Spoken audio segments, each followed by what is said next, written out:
Good morning, and happy feast day of St. Louise. It's good to be here with all of you today, even though our shrine is looking a little in the midst of renovation, so to speak.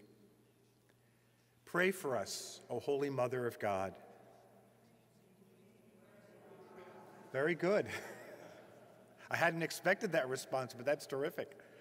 How often have we heard those words or just uttered them ourselves in a prayer to Our Lady? So our theme today, Mary, Mother of God, is certainly a familiar one to us in prayer as well as in our daily lives. Those simple words, Mary, Mother of God, really contain the essence of what it is to be both a disciple of Jesus and a devotee of our Blessed Mother. Through Mary's fiat, the Latin word for her unreserved yes to the angel Gabriel's call, we have the incarnation, God become human, because Mary said yes to the call of God, that she become the mother of Jesus. Some of the most captivating events in the gospel stories lead up to this great moment.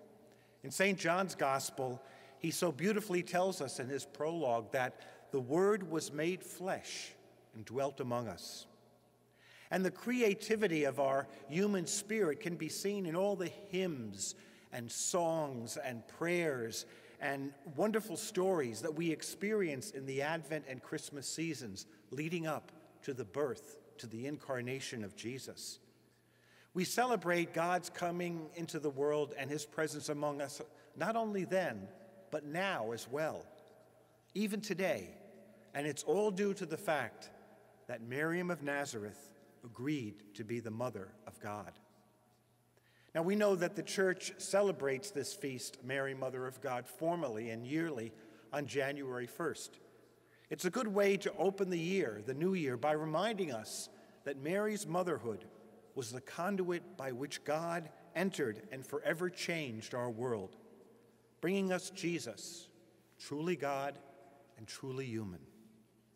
Mary's motherhood, as we know, begins in the Annunciation and all the events leading up to the Nativity, but they reach their fullness at the foot of the cross, where Jesus gave her to the beloved disciple, and by extension to each one of us, in those simple but beautiful words, "Here is your mother." And what an example of motherhood Mary is for each one of us.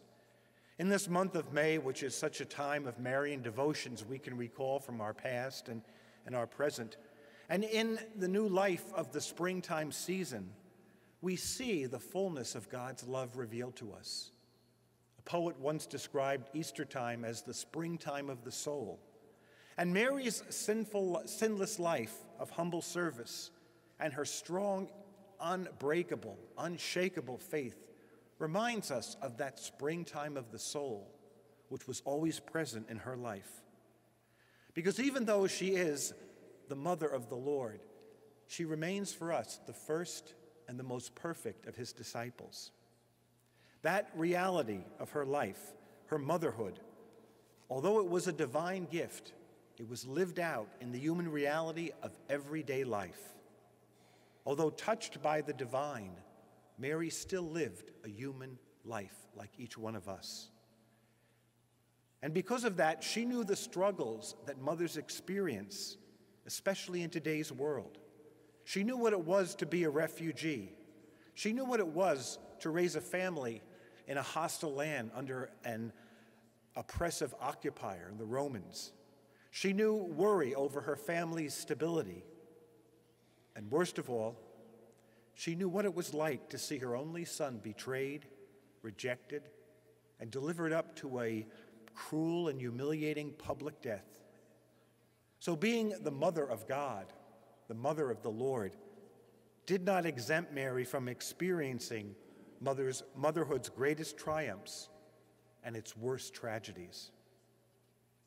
The title that we have today, the theme, Mother of God, interestingly enough, is the oldest and the first public devotion given to Mary. And it was given to her by average, ordinary people. In the Council of Ephesus, where they were deciding this whole matter, It is said that the townspeople gathered outside where the bishops were gathering for this Council of Ephesus and repeatedly chanted Theokotos, or meaning God-bearer. As the bishops and the popes in those eras dealt with the heresies about the humanity and divinity of Jesus, they came to realize that Mary was and is the Theotokos, the God-bearer, the mother of the Lord. And that title, ironically, although given to Mary, came to symbolize for the community at that time and later the divinity and the humanity of Jesus as well.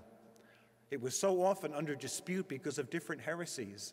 Isn't it ironic that Mary's title as Mother of God, Mother of the Lord, was the thing that helped to settle the arguments and help people to keep focus on the two natures of Jesus and how his own mother, although human, understood her divine Son.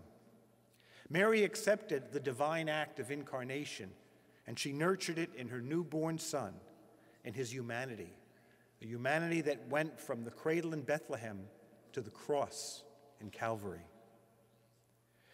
Two of the most popular images of Mary as Mother of God that are depicted in sacred art and in devotion are the Madonna and the Pietà. Mary holding Jesus as a newborn baby, and Mary holding or beholding the body of her recently slain Son. Both of these images, so revered in artwork throughout the centuries and throughout the world, remind us that a mother knows the deepest joys and the deepest of sorrows in bearing and bringing up a child, as does Mary. She is both the Mother of God and our mother, and for that we should always rejoice. As you all know, yesterday we celebrated in our country the wonderful day of Mother's Day. Today and every day, let us give thanks for the gift of our own mothers, and we entrust them, living and deceased, and all of our mothers, to Mary, the Mother of God. Pray for us, O Mary, Holy Mother of God.